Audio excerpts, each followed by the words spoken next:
All right, I'm going to talk about aggression and what it's good for and not so good for. And I can't see it because this, can I shrink that? Yeah, just minimize the corner.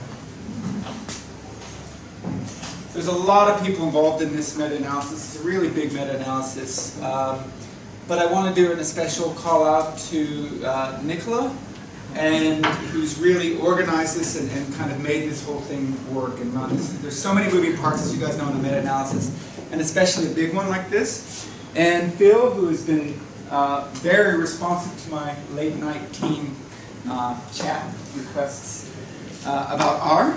So I think without him, we wouldn't be this far along. Okay, so we see the two different types of aggression, direct and indirect. We're going to talk a lot about that throughout the talk. So when we talk about aggression, it's usually a bit of a bad word in our language. And we talk more about empathy, cooperation, and giving rather than taking as a way to build strong social networks and supportive relationships. Right? We all accept that. That's our preference. Everybody in here would say that sounds good, right? I mean, I do too. I think it's good too. But,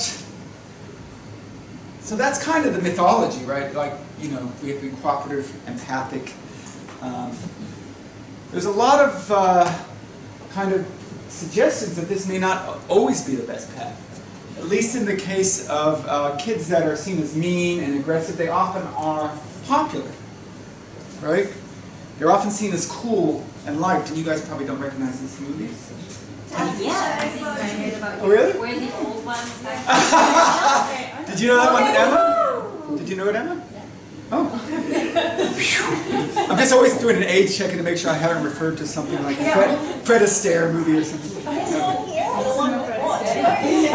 Totally known. You know the one, oh, I wouldn't ask you, Emma, you know every movie, so doesn't count. And you know a lot of 80s movies as well. I'm going to have to go before. And the kind of mythology of these movies, and the thing that we teach our young people as well, and I teach my young people this, is that even though you have these bullies, even though they seem to be popular, eventually the good, decent kid wins over the bully in the end. Now, being a martial artist, if there was this big a difference in weight, I'm pretty sure this guy would win, but I'm just saying. So that's the mythology, but so this is what's been, for 4 years, it's been troubling me, 5 years now. Why it is that aggressive people so often seem to end up on top. So aggression is this tendency or desire to hurt another person. It's kind of the simplest way to define it. And I'm not just going to attack the right wing, but also people on the left. You know, this is 30 years of sexual abuse, but this is a very powerful man. And he managed to make it to the top. They both make it to the top of their relative fields while hurting a lot of people, right? But we have this, so this has really been disturbing me. This is why I've been motivated to look at this research, because this is really the world I want to live in, where cooperative, good people win.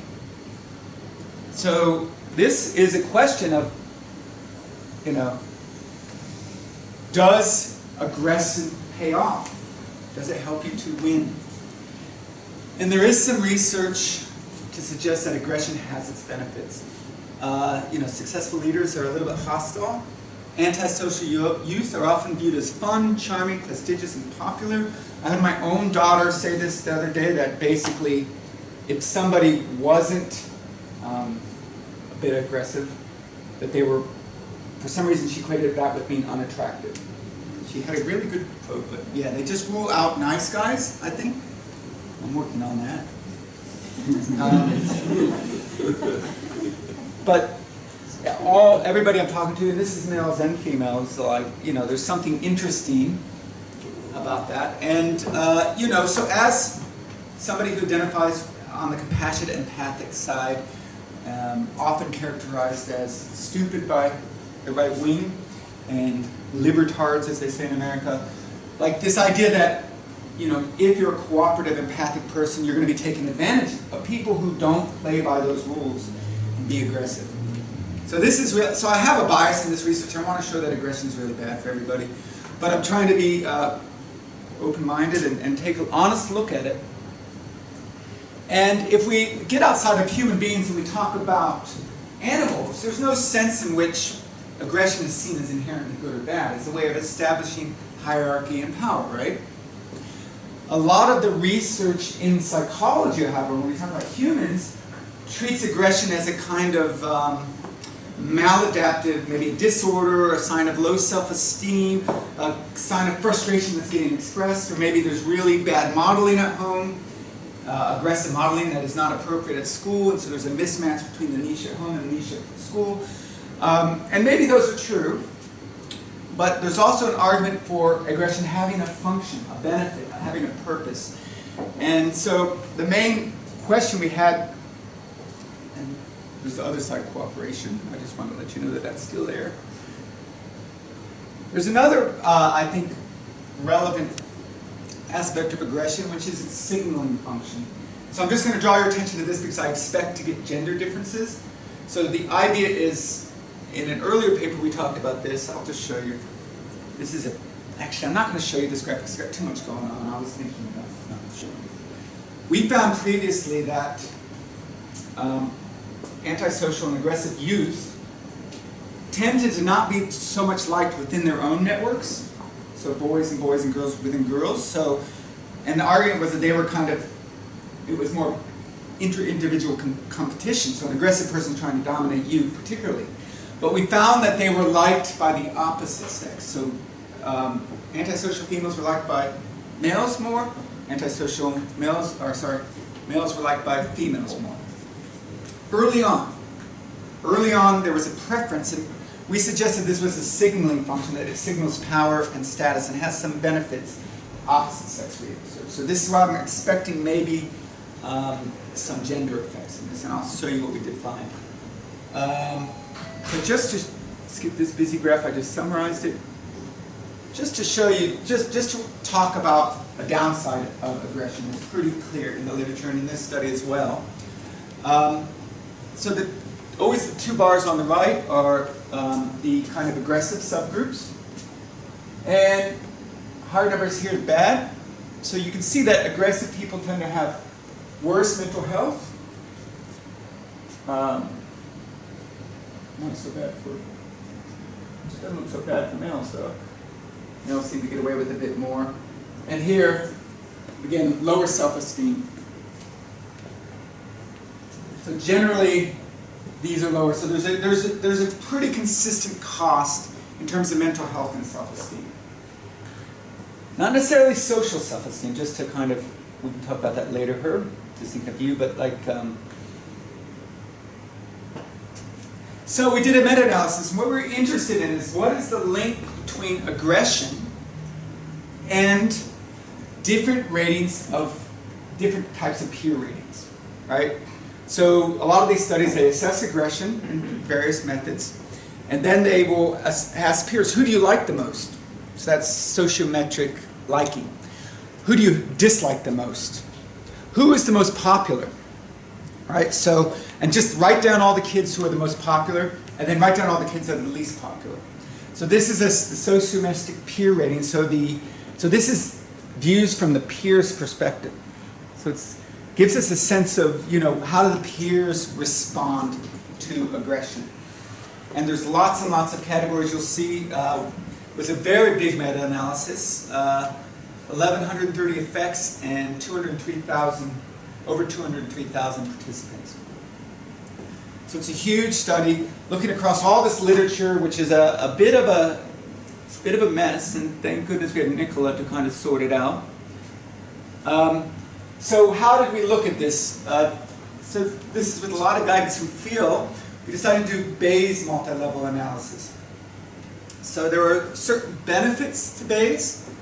It seems to handle small samples kind of well. Some of our cells were a little bit smaller. So like if we had measures of centrality, there weren't a lot of studies of that.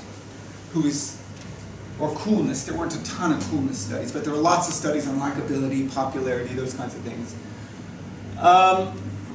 You can actually calculate the probability that an estimated effect is this or lower, or this or higher. And you can use prior assumptions of knowledge. It's just, I've really kind of fallen a little bit in love with Bayes. I'm still learning it. I'm still working my way through it. So what you have to do in Bayes is you set priors. You have to say, well, we have some knowledge about this. But in order not to piss off other psychologists, you have to make sure that your priors aren't too restrictive. Like, I think this, you can't say, I think this is going to be a 0.4 correlation after having looked at the data or something like that. So our priors are that we anticipate, we're just saying a mean of 0, like what's the relationship between aggression and likability. We'll just say we don't know, it's going to be 0 and then probably somewhere between, you know, minus 0.4 and plus 0.4. Oh. So we're basing that on David Funder's review of effect sizes, and he says you almost never see an effect size above 0.40. So all we're saying is, you know, it's likely that the effect size is somewhere between minus 0.40 and plus 0.40. And that assumption, you have to test all these assumptions. You have to do sensitivity analysis to see what else will work. But that assumption actually helped sped up the analysis and cleaned it up quite a bit. And Phil has thoroughly confused me about the Cauchy distribution. He says I can't talk about it in words. So I'm just going to show you a picture. All we're saying is that, look, the standard deviations are going to be positive. We make really kind of safe assumptions, and there's a long tail, so apparently these kinds of variances can have a long tail.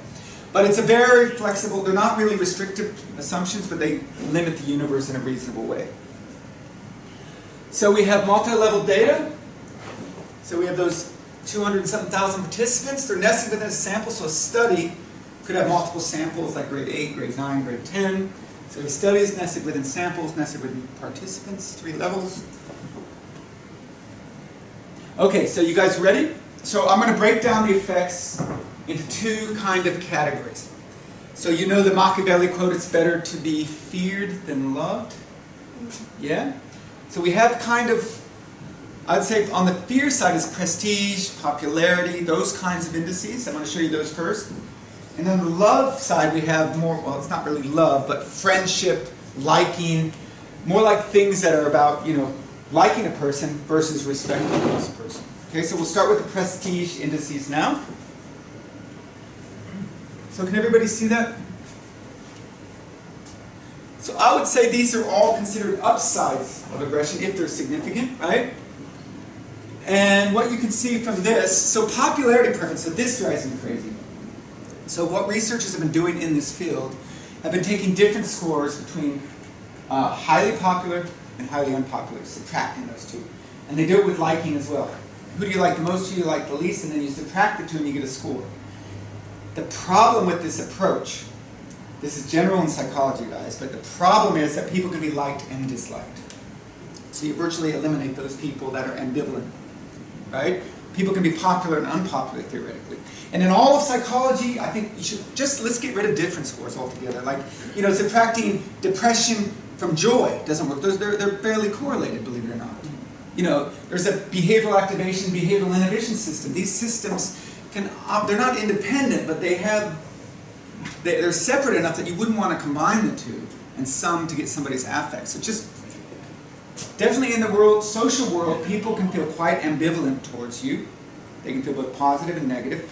And some groups of people can hate you, and some groups of people can love you, as we see with Trump, who still got 71 million votes, more than ever before, except for now Joseph Biden. So 71 million people.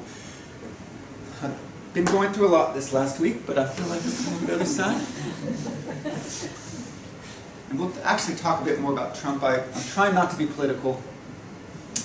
Okay, so those are the upsides. Upsides is, yes, there is clearly more popularity. This is popular versus least, most popular versus least popular, popularity preference. Dominance, and they seem to be cool. So being aggressive gets you these things. What does it cost? Okay, so these are all costs. And you see one of the biggest effects is dislikability. And very small error bars. And this is, you know, David Funder says you almost never get anything above 0.40, but we're getting, you know, 0.42% of the variance in dislikability, you know, 16%, that's a huge effect, is driven by whether you are aggressive or not. So these are the kind of downsides. Now the friendship thing is not that, that's a small effect, that's only about 0.10. 1% of the variance. So they have loads of friends, these aggressive kids, right?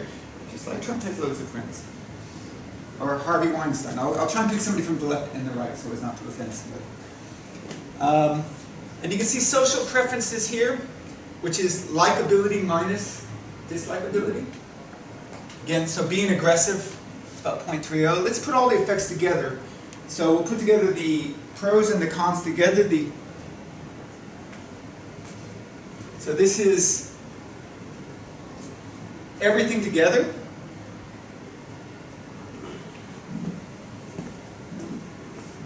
And you can see that there's, if you look at popularity preference, it's up here, where's social preference here? I mean, they're almost perfectly offsetting each other, aren't they? I mean, it seems to be a little bit more cost for social preference, but it seems like you almost trade popularity for being liked by a lot of people, or trade liking for popularity. But you can see that the benefits of being aggressive is you're seen as cool, dominant, you're popular.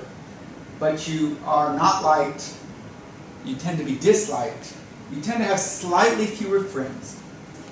Okay. So I asked my daughter what she'd prefer, you know, would you be popular or liked? And it took her way too, this popularity thing is very addictive to teens. This includes young people as well, children. So let me just get into like a finer look at the effects, breaking it down by different moderators. So the biggest moderator I wanted to look at was the type of aggression, right? Yep. Can you talk about the effects that are causing the I'm just assuming they're not significant. Yeah, that's true. So they weren't considered good leaders. That's true. So a lot of them, maybe because it's popular determines vote, for example, for things. You may get voted in, but you may be a very poor leader. I'm not going to give any examples, but yeah. You're finding there is no effect. No effective leadership. So it's not like it's a... Yeah, it doesn't benefit leadership for sure. Joseph, can you define popularity, please? Oh, it's just, you know, who are the most popular in your class? Yeah, but what does that mean? Because I always thought that a big part of that had to do with admiration and like being liked. It's not. So they make a big distinction between being liked and being popular. There's a clear difference in the literature. So if you can see, and you can see the difference in the consequences. So when you say who are the most liked, right? That's this. So does popular then purely mean being known? I think so. And and influential and kind of central to things. You're the person. Maybe a little feared. I'm trying to intuitively, because they don't define it that well. They just say who's popular, and you get a I don't know, pretty clear that the kids know the difference. But see, popular would be something that others feel about them. So I'm asked if somebody's popular, I would say, oh well, do other people are they influential with other people? Whereas liked is probably more personal. So there might be a different frame of reference. Yeah. Yeah. I think it has a lot to do with the year group of the students. From like 7 till 9, popular does not mean liked. 10, 11, 12, popular is more liked. There's a distinct shift. So you think there's a correlation? Yeah, depending on the age. It increases. You would predict that it increases with age. Yeah, with likability, because as you progress through high school, the older you get, the less fear you feel, and the ones that dominate sort of drop off because they lose friends over time. And then as you get to 10, 11, 12, especially 11, 12, it's more about people who are liked, they become popular. I hope so, but I'm not sure. I see a lot of adults who act aggressively and seem to get rewarded for it, so I don't know. Well, they may be regressing to adolescence. It may be heading in reverse. I mean, I hope that you're right. See, I have this bias that I have to keep making myself aware of, which is that aggression is inherently bad. And I will, in my conclusions, talk about why I think that. But we can't ignore that it seems to pay off sometimes. I mean, there's a bit of a sampling bias. We see people who are kind of hurting others and they're in power. And we don't really see all the people who are hurting others and not in power. We just say, geez, there's another aggressive person in power. There's another mean, unethical, selfish person in power. But we don't see all the failures, I guess. Do we distinguish between aggression and assertion? And Assertive people, like.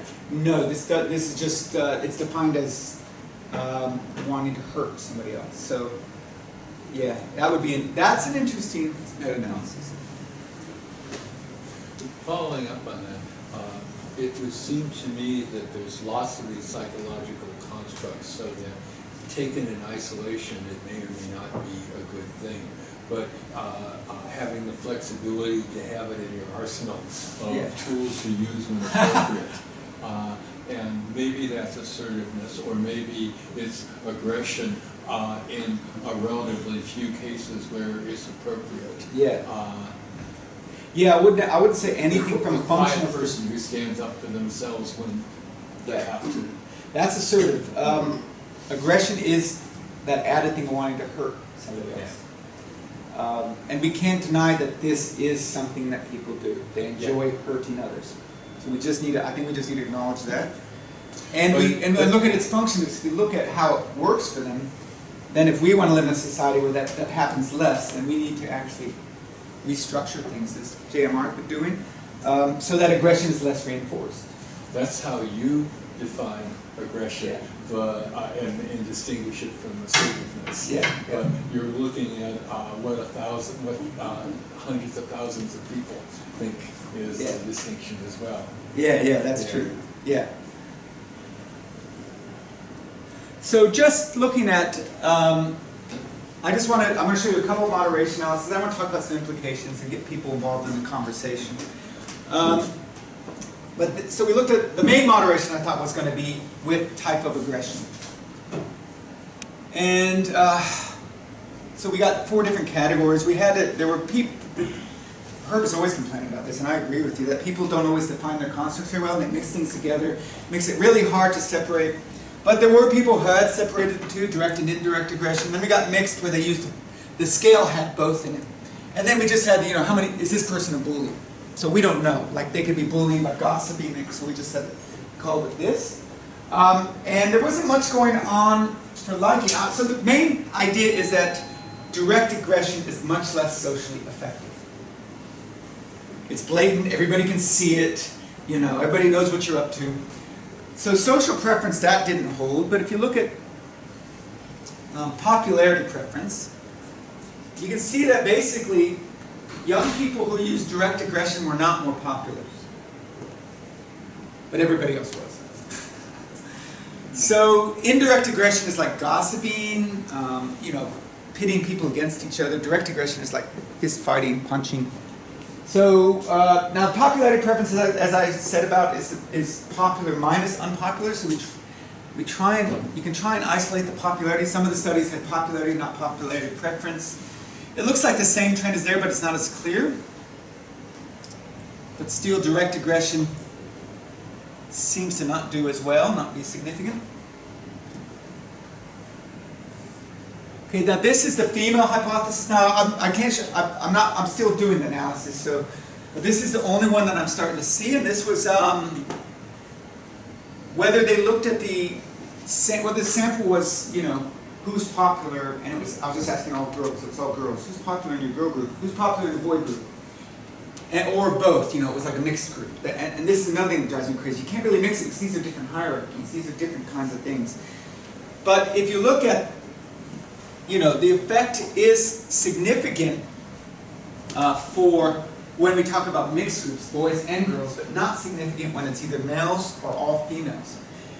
I think this is because within a gender, people are more competitive with each other, so that an aggressive kid is actually directly affecting your social status. I think that works against the aggressive kid. But if it's outside your hierarchy, if it's outside, that aggressive person may have certain benefits. They look strong, they look cool, they're signaling to the opposite sex, who doesn't hang out with them moment to moment, has less experience with them, that this person is powerful. So that was kind of what we argued in the previous paper, and it's kind of finding here, but the part that doesn't agree with what I found before is we don't get this effect for likability. So that kind of isn't exactly what I found before. Or we found it for friendship. but we're not getting it there. So it looks like popularity is really applicable. This aggressiveness is applicable in mixed gender groups, more so than single gender groups. Okay, so now I just want to go into a talk, because this is a very personal issue for me. I'm trying to be a neutral scientist about how we reduce this behavior. Because all of us hate bullying, all of us hate selfishness. We hate when selfish people get to the top of the hierarchy and are in charge of us, so we want to create a world where that doesn't happen. So I think there's a few things we need to do. We need to acknowledge that young people do have a will of power. That's a Nietzsche term, but we say that in a nice way, autonomy, they have needs for autonomy, but it's power. You could say power too, but not in the, maybe it's more the extrinsic way of saying it. But they need a sense of being in control. We need to acknowledge that and having a say. We have to understand that this popularity is quite addictive to young people. I mean, this is huge. They think about it all the time. They obsess about it. You can pick any teen and they would describe the exact hierarchy of popularity, and they pretty much agree. And they often prefer it over things like achievement, friendship, or showing compassion to a rejected peer. That sucks, doesn't it? This popularity is like very addictive. But I think the key is to this is about teaching the function. What are the consequences of this behavior? And I just want to show you a couple of figures from a different study and then come back to this. But so what are the consequences? The question is popularity worth it? Right? Everybody wants to be popular and liked by everybody. But does it add to your well-being? Does it contribute? Is it like a goal worth pursuing? So this is a study by Ferguson and Ryan recently. Very interesting. So they call sociometric popularity is the liking one. Liking minus disliking. Okay? And the main effect is really interesting in that even the kids, so this one you think is benign. Being liked by everybody sounds awesome, right? But actually the kids that were liked by everybody were doing worse. They felt less socially satisfied. And this was a big surprise to me. I thought this one would be kind of that way. And I'll show you popularity, which looks the same. Because this is pretty much the same exact graph. This popularity, again, the young people are all yearning to be in this group. And you can see that this group actually feels less socially connected, have a lower social self-concept, and have lower best friend quality. So, in fact, if we look at it from a functional perspective, they're doing it. Maybe aggression is a way to obtain popularity. But popularity doesn't seem to have the path that the kids think it has. Right? And if you think about aggression, when you think about it from a functional perspective, if you look at nonverbal animals, it has usually a purpose which has to do with resources and hierarchy, having more food, having more mates, that kind of thing. But you look at aggression in a very verbal species like humans, right? Much of the aggression is more symbolic and doesn't actually map to real-world consequences, or if it does, it maps in bad ways. So telling a teacher to go F herself may actually create the feeling of power whilst actually diminishing the power, getting them suspended, kicked out of school. So I think what makes things complicated for humans is that we have this so many symbolic ways of feeling powerful that are actually very harmful to ourselves. And so I think one of the things we need to do is teach young people some of these things that actually to let go of this idea of being popular. It's the idea that they're pursuing, not the actual, not like they've been popular, they felt that this was awesome, and then they lost it, and now they want to go, you know what I mean? They don't know, it's just an idea. And what really drives well-being isn't the number we saw from that study in 2019, but the quality. So if a kid has one or two good friends, high-quality friends, that's it. The game's over, as long as they're not at zero. So the interesting thing about this, though, is that it's better to have 0 people like you than have everybody like you. So, and that's shocking to me. I think that will need to be replicated. But again, totally unpopular is better than massively popular. So helping young people to connect with the actual consequences of pursuing popularity and emphasize these things, I think. And I'll give a shout out to JMR here because I saw he did this awesome study with teachers. So teachers are an important context. And getting teachers to know how to deal with this will to power in the classroom, this autonomy, supportive nature, seems to reduce aggression. Is that correct? Yeah, that's awesome. Also, you know, giving youth groups power that is somewhat independent of adults. I think of things like letting them set up their own cafe in the school and make money, for example. I saw this in one school. I think that's a really cool example of saying, okay, you guys run it, but there's still adults around. And we need to reinforce the alternative behavior we want. Promote prosocial leaders. You need to notice, so one of the things in Prisoner's Dilemma that creates cheating and selfishness is when the outcomes people aren't clearly aware of outcomes. So it's kind of like confusing. There's not a clear signal of cheating, not cheating. So this idea is to kind of make it really clear. This is aggressive behavior. This is prosocial behavior. We recognize that that's what that is. And fair and fast consequences for dealing with aggression when it does happen. And preferably, the more you can have the young people doing that, the better. Because young people are trying to individuate from themselves. Okay, so with that, I mean, I'd love to open up the floor and you know, if you want to talk about some of that research, that's cool. All right, well, that was fun. Thank you. Right. That was great.